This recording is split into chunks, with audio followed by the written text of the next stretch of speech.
Graças a Deus, meus irmãos, tudo bom? Vamos seguir a nossa leitura. Já te peço se você puder compartilhar, curtir, me ajudar, mas vamos lá. O objetivo aqui, como eu falei, é criar um dump de tudo aquilo que eu venho estudando durante os anos e podendo aplicar aqui de forma gravada as reflexões que os textos nos proporcionam.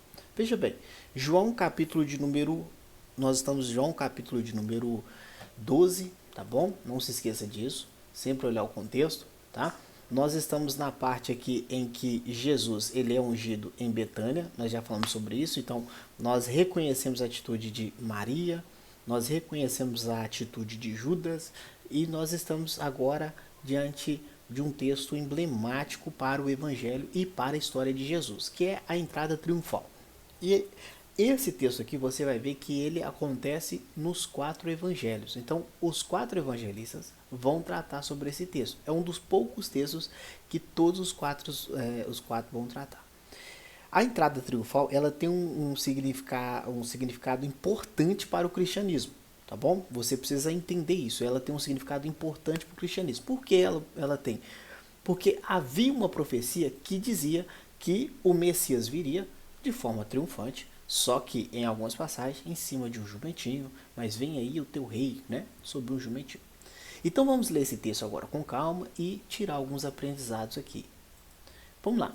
A entrada triunfal começa em João capítulo 12, versículo 12, relatado aqui pelo evangelista João, diz assim, olha, no dia seguinte, então no dia seguinte ao jantar, tá? A grande multidão que tinha vindo para a festa ouviu falar que Jesus estava chegando a Jerusalém. E te pergunto, qual festa? Você lembra? Se você olhar agora para o contexto, do início do capítulo 12 vai dizer que é a festa da Páscoa. Então estava todo mundo chegando para a festa da Páscoa e eles então ouviram falar que Jesus estava indo para Jerusalém. Beleza, então se eles ouviram isso, Jesus então está saindo de Betânia e indo para Jerusalém, isso mesmo. Então pegaram ramos de palmeiras e saíram ao encontro gritando. Então essa questão de pegar ramos de palmeiras aqui você já ouviu falar na nossa tradição católica, por exemplo? Eu falo nossa porque nós estamos no meio que é cristão, porém a nossa cultura é muito envolta pelo catolicismo. Você já deve ter ouvido falar da festa de Ramos. Então é essa festa aí que acontece, e aí eu não sei exatamente agora se na igreja católica é exatamente assim, mas teoricamente é uma semana antes da Páscoa, que é a festa de Ramos. Então eles pegaram os ramos de palmeiras e saíram ao seu encontro gritando. O que eles gritaram? Hosana, bendito é o que vem em nome do Senhor, bendito é o rei de Israel. Jesus conseguiu um jumentinho e montou nele, como está escrito. Então veja que havia uma profecia, como está escrito. Não tenha medo, ó cidade de Sião, eis que o seu rei vem montado em um jumentinho. A princípio, seus discípulos não entenderam isso. Só depois que Jesus foi glorificado, eles se lembraram de que essas coisas estavam escritas a respeito dele e lhe foram feitas. A multidão que estava com ele, quando mandara Lázaro sair do sepulcro e ressuscitar dos mortos, continuou a espalhar o fato. Qual fato? Que Lázaro ressuscitou. Muitas pessoas, por terem ouvido falar que ele realizara tal sinal milagroso, foram ao seu encontro. E assim os fariseus disseram uns aos outros: não conseguimos nada. Olhem como o mundo todo vai atrás dele. Ok? Vamos identificar algumas coisas aqui que é importante para a leitura. Primeira coisa, dia seguinte, como nós falamos, dia seguinte, aqui, em teoria, ao jantar, tá bom? Ou aquela refeição à mesa. A grande multidão tinha vindo para a festa, né, que tinha vindo para a festa, ouviu falar que Jesus estava chegando em Jerusalém. Então, quando fala multidão, entenda como multidão mesmo, porque a festa da Páscoa era a principal festa dos judeus. Então, muita gente. Pegaram ramos de palmeira e saíram ao seu encontro gritando: Hosana, tá?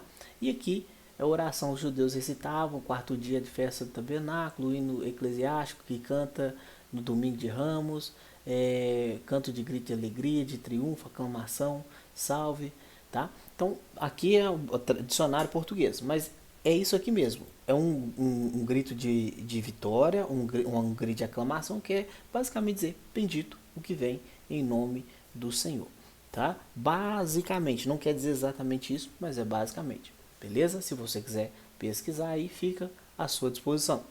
E aí eles dizem o que? Bendito que vem em nome do Senhor. Bendito é o rei de Israel. Então eles estão cantando, recitando algo, cantando algo. Jesus conseguiu um jumentinho. Então, como diz aqui, ó, Jesus conseguiu um jumentinho, você vai descobrir nas outras histórias de Mateus,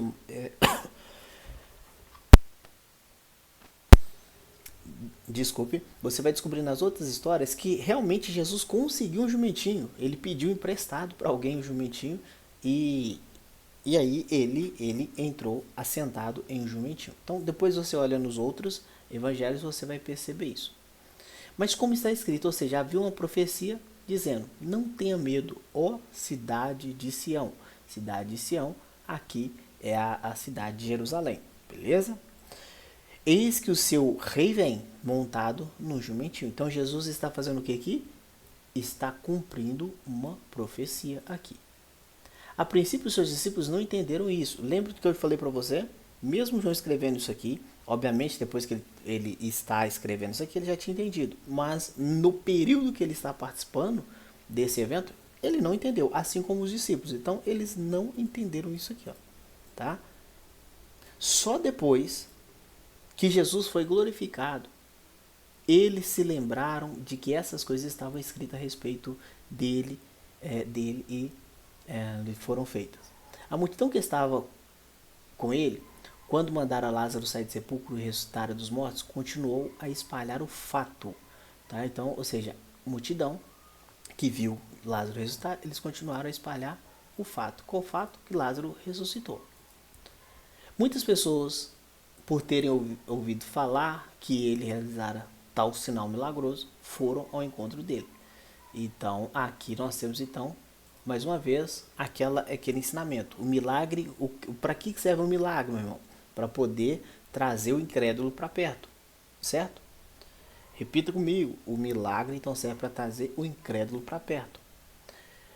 Não quer dizer, então, que eu não quero milagre, que eu não vou viver milagre? Obviamente eu vou. Eu preciso, muitas das vezes, há pessoas na minha família que precisam de milagres. Mas o cristão, ele não precisa viver baseado nisso. O milagre, ele é como um chamariz para a fé, tá bom? Para aumentar a fé.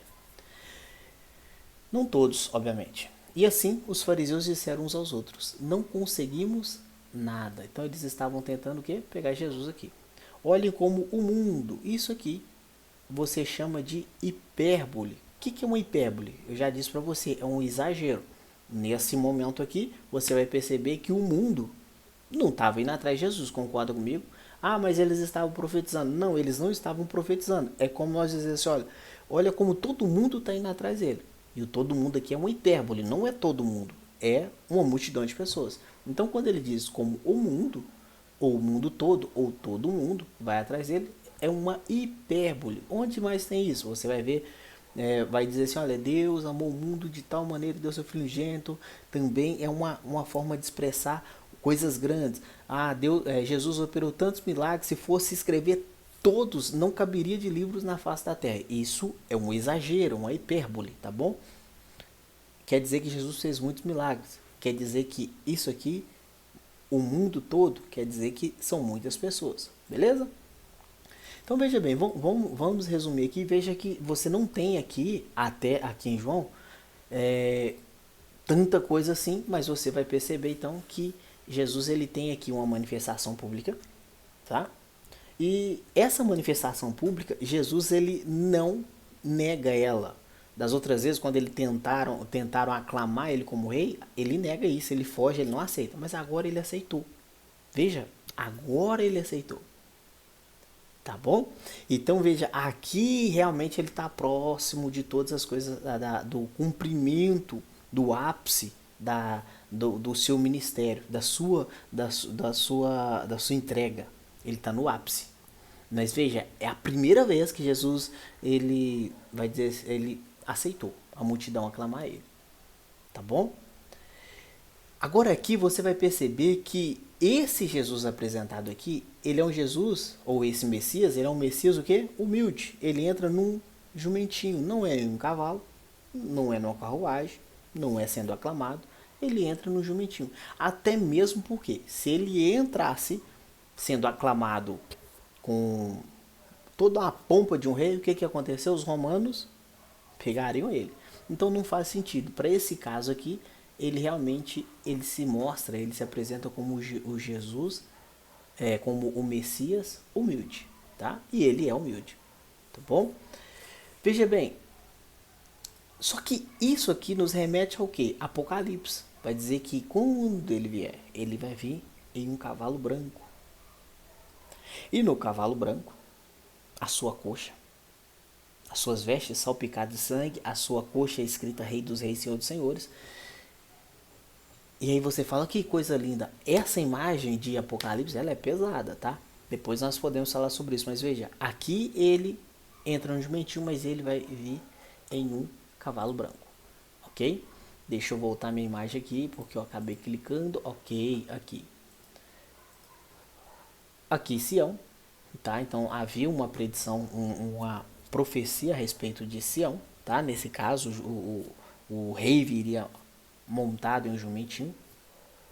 Aqui nós entendemos então mais uma vez o tempo que as coisas são escritas, ou seja, os judeus, os discípulos não entenderam isso naquele tempo. Foram entender depois. Então, por aqui você entende que as narrativas, por isso que você tem que entender que os evangelhos são a característica literária é a narrativa, por causa disso. Facilita você entender que, então, quando João escreve, ele não escreve ali no tempo presente, ele escreve olhando para o passado. Faz todo sentido quando você lê assim, dá mais clareza, tá bom?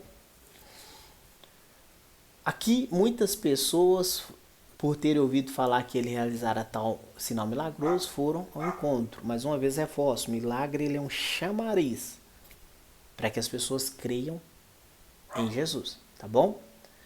E aí os fariseus não conseguem nada, e aí eles usam o que eu disse para você chamado de hipérbole, um exagero literário, dizer assim, olha, todo mundo está indo atrás dele. Não era todo mundo, era uma multidão, tá bom? Eles estão admirados com isso, mas é bom você sempre identificar quando é quando é realmente uma hipérbole, quando é realmente algo literal, tá bom? Deus abençoe sua vida. Vamos seguir a nossa leitura. Até a próxima. Tchau, tchau.